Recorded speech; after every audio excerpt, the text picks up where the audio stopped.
वजीर आला सिद्धरामैया आइंदा माह यानी 7 मार्च को सालाना बजट पेश कर रहे हैं। रियासत की मुस्लिम तंजीमें, मुस्लिम इदारे, मुस्लिम पार्टियां ये मुतालिबा कर रही हैं कि वजीर आला सिद्धरामैया मुसलमानों से, अक़लियतों से किए गए अपने वादे को पूरा करें। बेंगलुरु में एसडीपीआई और डब्ल्यूपीआई ने मुतालिबा किया कि वजीर आला सिद्धरामैया बजट के सिलसिले में मुसलमानों से किए गए अपने वादे को पूरा करें। बजट में माइनॉरिटीज़ वेलफेयर के लिए 10,000 करोड़ रुपये मुख्तस करें। एसडीपीआई के रियासती सदर अब्दुल मजीद और नायब सदर अब्दुल हन्नान ने कहा कि रियासत कर्नाटक में कुल बजट का, ओवरऑल बजट का 1% हिस्सा भी माइनॉरिटीज़ वेलफेयर पर खर्च नहीं किया जा रहा है। पिछले बजट में तकरीबन 3,200 करोड़ रुपये मुख्तस किए गए हैं। ये रकम कुल बजट का 1% हिस्सा भी नहीं है, सिर्फ 0.8% है। एसडीपीआई के लीडरों ने कहा कि कांग्रेस हुकूमत 5 गारंटियों को वजह बनाकर अक़लियतों से किए गए अपने वादों को न भूले। दूसरी जानिब वेलफेयर पार्टी कर्नाटक के रियासती सदर एडवोकेट ताहिर हुसैन ने कहा कि असम्बली इंतखाबात से कबल वज़ीर आला सिद्धरामैया ने अक़लियतों की फलाह व बहबूदी के लिए बजट में 10,000 करोड़ रुपये मुख्तस करने का ऐलान किया था, लेकिन रियासत में कांग्रेस की हुकूमत बने 2 साल मुकम्मल हो रहे हैं। अब तक बजट के सिलसिले में अपने वादे को हुकूमत ने पूरा नहीं किया है।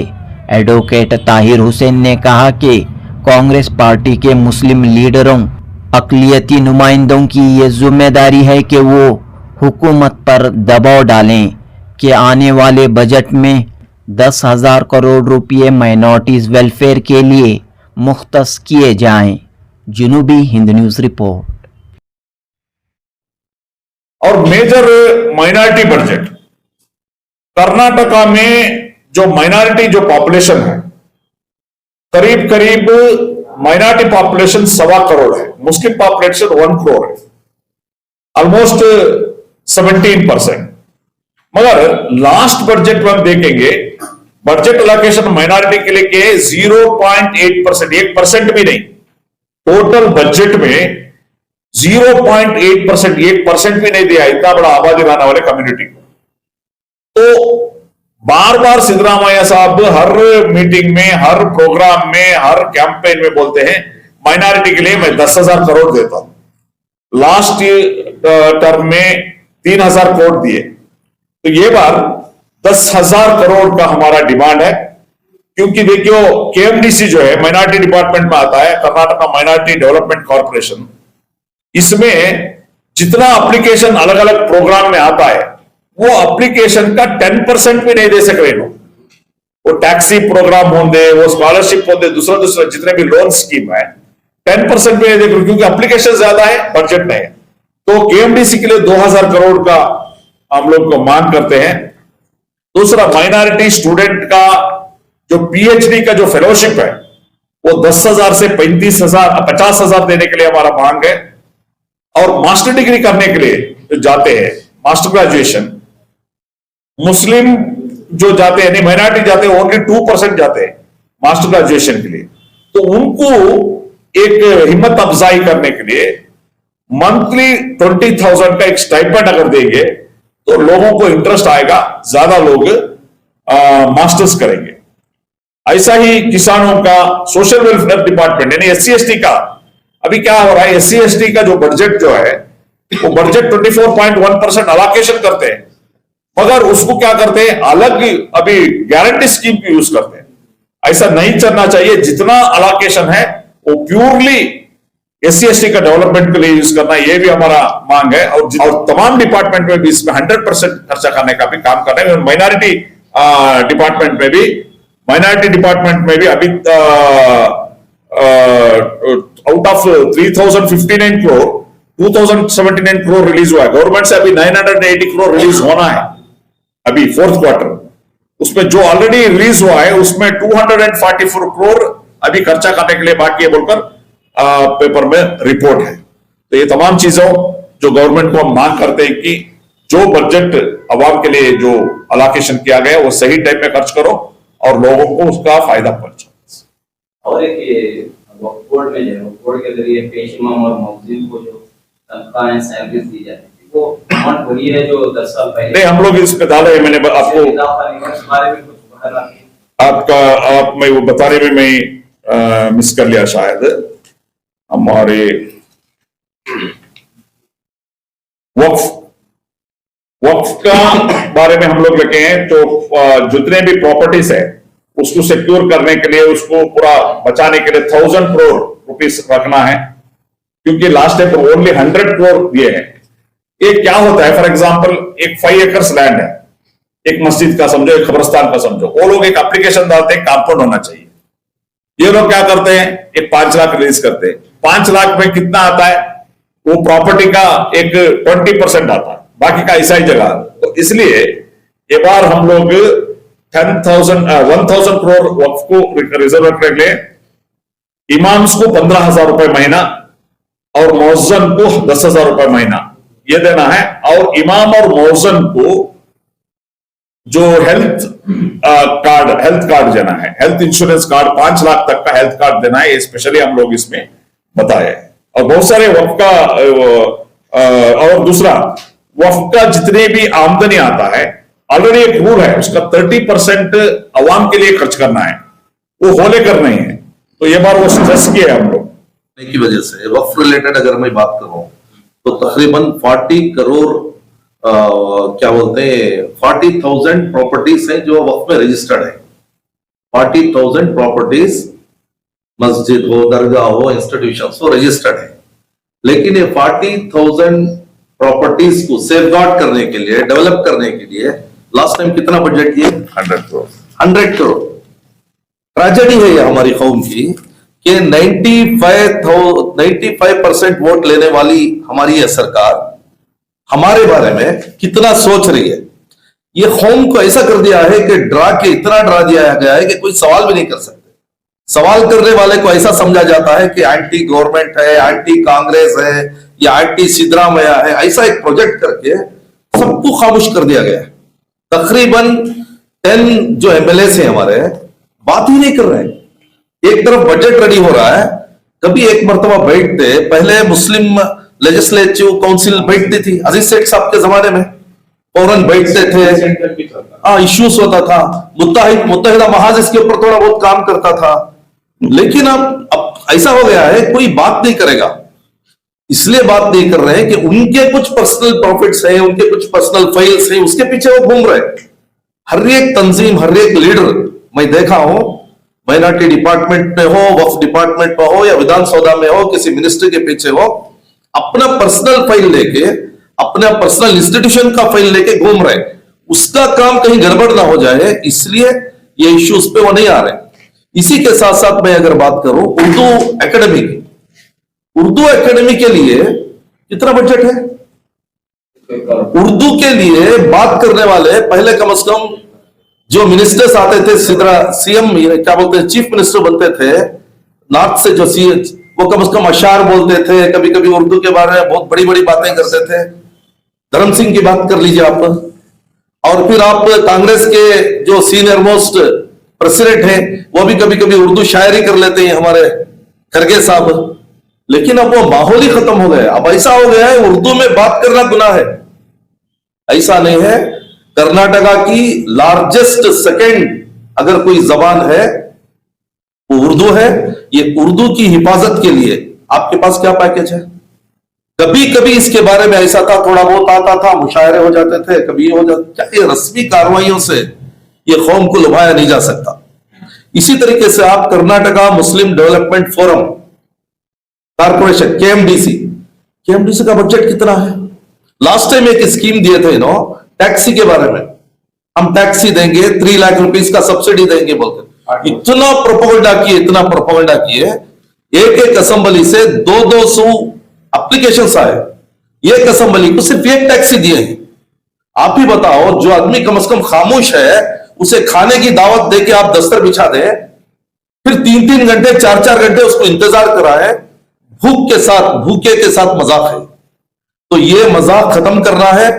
10,000 करोड़ रुपए से एक पैसा भी कम इस मर्तबा नहीं होना चाहिए। सिद्धरामैया के बारे में बताया जाता है बहुत आहिंदा है, माइनॉरिटी है, उनके हाथे चूमे जाते हैं, ईदगाह में बुला के टोपी और रुमाल पहनाया जाता है और फिर सामने ईदगाह के सामने बिठा के बताया जाता है कि आपका कोई है तो यही है। अरे करेगा क्या भाई? अब वो कब तक रहेंगे? उसके बाद क्या होगा? ये ऐसे चुपते हुए सवालात हैं हर एक आलिम को, हर एक तंजीम को, हर एक एक्टिविस्ट को, हर एक सेक्युलर आदमी को पूछना चाहिए। कभी कभी ऐसा होता है मुस्लिम्स के बारे में, माइनॉरिटीज के बारे में हम बात करते हैं तो खाली मुस्लिम्स के बारे में बोल के समझा जाता है। जब पूरे मुस्लिम्स का बजट ही खाली है तो फिर हम क्यों बात करें? और इसी तरीके से अरीव स्कीम है, आपके एजुकेशन की स्कीम, अरीव स्कीम, उसका पॉलिसी क्या है? एजुकेशन है, उसके बाद फौरन उसे रिटर्न करना है, जॉब है, ये जॉब मिलने के बाद जॉब ही नहीं है, रिवाइज कीजिए उसको। हमारे मिनिस्टर साहब होम के हाउसिंग मिनिस्टर है, कितने घर से आए, क्या हुआ? कितने ऐसे लोग हैं जिनके पास घर नहीं है, जगह नहीं है, स्कूलों की हालत क्या है, हॉस्पिटल की हालत क्या है, माइक्रो फाइनेंस की हालत क्या है, बीमारी, इलिटरेसी, और हमारा तालीम याफ्ता तबका जो है बेकार बैठा हुआ है, उसे करने काम नहीं है। तो ऐसी हालत में 95% वोट लेने वाली सरकार क्या कर रही है? 2B रिजर्वेशन का क्या हुआ? हिजाब का क्या हुआ? ये ऐसे चुपते हुए सवालात हैं जिसका कौन जवाब देगा? तो इसलिए social democratic party of India ये बुक की शक्ल में, सिर्फ माइनॉरिटीज का सब्जेक्ट इसमें नहीं है, लेकिन माइनॉरिटीज का सब्जेक्ट बोलते हुए दर्द होता है हमें, वो अलग बात है, लेकिन इसमें जो है हर एक सब्जेक्ट को, चाहे वो हेल्थ का हो, एजुकेशन का हो, हाउसिंग का हो, औरतों का हो, स्पोर्ट्स का हो, यूथ्स का हो, किसानों का हो, दलितों का हो, हर एक सब्जेक्ट को हम कवर करके उसके साथ साथ हम माइनॉरिटी सब्जेक्ट के बारे में हम बोलना चाह रहे हैं कि आप माइनॉरिटी के बजट में इजाफा करें। 10,000 करोड़ रुपए से एक पैसा कम नहीं देना है। अगर कम दे रहे हैं तो ये आपका पॉलिटिकल विल नहीं है, आप सिर्फ लुभाना चाहते हैं। फिर आइंदा आपको वोट चाहिए, उसके लिए स्ट्रैटेजिस्ट आपको बताएंगे कि ये कौम ऐसी है, बहुत डरी हुई है, एक और मर्तबा डरा लो, बहुत मार खाई हुई है, एक और मर्तबा मार दो। तो ये खत्म करना चाहिए। Social democratic party of India बड़ी जिम्मेदारी के साथ सरकार से मुतालिबा करती है कि ये कौम को डराना, लुभाना, समझाना, मयां करना ये छोड़ो, उसके हुकूक को अदा करो, जरूर वो आपके साथ रहेगी। वरना डिमांड किया जा रहा 10,000 करोड़ का, प्लीज इस तरह के अनाउंसमेंट होना है, वो अनाउंसमेंट तो हो जाते हैं लेकिन ये तो उसे रिलीज नहीं किया जाता। अगर रिलीज हो भी जाता है तो कहीं ना कहीं उसे वापस करने की रिवायत है। इसके स्टेप बाय स्टेप जाएंगे, पहले ऐलान तो करने दो, पहले बजट में उसकी जगह तो बनाओ, फिर उसके लिए हमारे पास साल भर पड़ेगा। हम ऑफिस जाएंगे, आपके माध्यम से हम आवाज उठाएंगे, एजिटेशंस करेंगे, मेमोरेंडम करेंगे। ऐलान करने के बाद अगर वो नहीं करेंगे तो उसका तरीका अलग है, पहले मुंह से उनकी जबान में आवाज तो लाने दो। पहले हुए हैं, ऐलानात हुए हैं। नहीं, ऐलानात जो हुई वो पॉलिटिकल ऐलानात हुए, हम बोल रहे हैं बजट पे ऐलान करो। बजट की बात कर रहा हूं। बजट में ऐलान नहीं हुआ है, जो भी ऐलान हुआ है पॉलिटिकल स्टेज पे या कैंपेन में या किसी तरीके से बाईपास से ऐलान हुआ है। बजट में आप एक मर्तबा ऐलान करो, फिर देखो हम। सर मेरा सवाल वो नहीं है, सवाल ये है कि इससे पहले जिस तरह बजट में ऐलान किया गया था, बजट में बाकायदा अनाउंस किया गया कि इतना फंड रिलीज किया जाएगा, जिस तरह मजीद साहब ने बताया कि कई डिपार्टमेंट्स ऐसे हैं जिन्हें फंड रिलीज नहीं किया गया पूरा। बताया ना, मैं माइनॉरिटी डिपार्टमेंट का आपको बताया ना। तो जिस तरह इससे पहले भी वही रिवायत है, इसके लिए क्या स्ट्रेटेजी होगी आपके पास? नहीं, इसके लिए बहुत बड़ी लड़ाई की जरूरत है। ये लड़ाई के लिए अवाम को आगे आना है, सवाल करना है, मीडिया भी सिर्फ उनको रिकॉर्ड करने के बजाय बराबर सवाल करना है। हमारा मीडिया डिपार्टमेंट को जाके सवाल करना है। एक मरतबा हम गए थे मीडिया डिपार्टमेंट, इसके माइनॉरिटी डिपार्टमेंट में, वो ऑफिसर्स इतने घबराए हुए हैं कि वो अब और ज्यादा डिस्कशन के लिए तैयार नहीं है। अगर डिस्कशन करेंगे तो उनका जो ड्राफ्ट हुआ वो एडिटिंग हो जाएगा, उनको और ज्यादा परेशानी आ जाएगी, हायर ऑफिसर्स उनको क्वेश्चन करेंगे। माइनॉरिटी डिपार्टमेंट पूरे गवर्नमेंट में माइनॉरिटी हो चुका है, आवाज करने की जबान नहीं है उनके पास। वक्फ बोर्ड की हालत क्या है, और फिर आप ही बता रहे थे वो इलेक्शंस के ताल्लुक से, हमारा चेयरमैन कौन है बोलते हमारे को मालूम नहीं है, और चेयरमैन का सीजन बदल जाता है। तो इसलिए ये तमाम ऐसे सवालात हैं जिस पर हमें उठाना है। चूंकि फिलहाल बजट का सब्जेक्ट है, तो बजट में सिद्धरामैया सरकार को बहुत सीरियसली इस मर्तबा कंसंट्रेट करना है इंशाअल्लाह। तो आइंदा माह जो है वजीर आला सिद्धरामैया बजट पेश कर रहे हैं। बजट के सिलसिले में वेलफेयर पार्टी के क्या मुतालिबात हैं? देखिए, बजट को लेकर जब भी इस तरह की मीटिंग्स हुई हैं और उनका जो प्लानिंग रहा है, उस वक्त हमने हमेशा मुतालबा किया कि एक तो जो है कम्युनिटी का जो परसेंटेज है पॉपुलेशन का, उसके हिसाब से उनको बजट अलॉट होना चाहिए। और ख़ुद चीफ मिनिस्टर साहब ने कई पब्लिक रैलीज में इस बात का अनाउंस किया है कि 10,000 करोड़ का बजट हम मुस्लिम कम्युनिटी को देंगे, माइनॉरिटीज़ को देंगे। लेकिन हम देखते हैं कि आज तक जो है वो वादा पूरा नहीं हुआ है, ये तो सिर्फ तकरीर की बात होकर रह गई। अब इसमें से 50% भी नहीं मिला है आज तक। तो हम ये तवक्को भी रखते हैं और ये मुतालबा भी कर रहे हैं कि 10,000 करोड़ का जो आपने वादा किया है वो बजट सैंक्शन करें। और दूसरा, ये जो सबसे अफसोसनाक चीज़ ये हो रही है कि बजट तो सैंक्शन होता है और सैंक्शन पिछली रिपोर्ट की बुनियाद पर सैंक्शन होता है, और पिछली रिपोर्ट में ये होता है कि 50% भी खर्च नहीं हो रहा है और जो पैसा वापस गया है तो उसी को कैलकुलेट करके इस कम्युनिटी के लिए इतना बजट काफ़ी है, ये देख करके बजट अलॉट किया जाता है। तो हम हुकूमत से मुतालबा कर रहे हैं कि बजट को एक तो पूरा अलॉटमेंट होना चाहिए, दूसरा उसकी इम्प्लीमेंटेशन के सिलसिले में हुकूमत को संजीदा होना चाहिए, इसलिए कि जो बजट और जो स्कीमें आप बना रहे हैं वो लोगों तक नहीं पहुंच रहे हैं, कम्युनिटी तक नहीं पहुंच रहे हैं। उसके लिए मेजर्स को जो है आपको इख्तियार करना चाहिए। तो हम अगले बजट में सीएम साहब से मुतालबा कर रहे हैं कि आप बजट देने के साथ साथ बजट को इम्प्लीमेंट करने और उसके जो हकदार हैं उन तक पहुंचाने के सिलसिले में भी कोई ठोस इक़दाम आप करें, ये हमारा मुतालबा है। पिछले बजट में अक़लियतों के हद तक कहाँ तक फंड का इस्तेमाल हुआ है, कहाँ तक ये अक़लियतों की स्कीमें अवाम तक पहुँची हैं? देखिए, बहुत सारे जो स्कीमें हैं उसमें अक्सर जो है 50% भी खर्च नहीं हुआ, 50% सैंक्शन भी नहीं हुआ है, 50% खर्च भी नहीं हुआ है। अगर हम मिसाल के तौर पर ले लें, विद्याश्री जो स्कीम है उसमें तो बिल्कुल एक पैसा भी खर्च नहीं, हुकूमत की जानिब से स्कीम का अनाउंस किया गया, पब्लिसिटी भी की गई, लेकिन वो जिनको पहुंचना था उनके सिलसिले उनको एक पैसा भी अभी तक नहीं पहुंचा है, एज इट इज़ पेंडिंग उसको रखा गया। तो इस तरह पिछले बजट की रिपोर्ट भी हम देखते हैं तो मालूम ये होता है कि जो बजट सैंक्शन होता है वो एक तो बहुत कम होता है, और फिर जो कम बजट सैंक्शन हुआ है उसका इंप्लीमेंटेशन भी नहीं होता, उसका खर्च भी नहीं होता। तो इसके लिए डिपार्टमेंट के जो ऑफिस बेरर्स हैं वो भी रिस्पॉन्सिबल हैं, कम्युनिटी लीडर्स भी रिस्पॉन्सिबल हैं, और लैक ऑफ जो है नॉलेज हुकूमत के इन स्कीमों को उस तक लोगों तक पहुंचाने के सिलसिले में जो प्लान होना चाहिए था गवर्नमेंट का, उसमें जो है गवर्नमेंट फेल्योर है। बहुत बहुत शुक्रिया एडवोकेट ताहिर हुसैन साहब।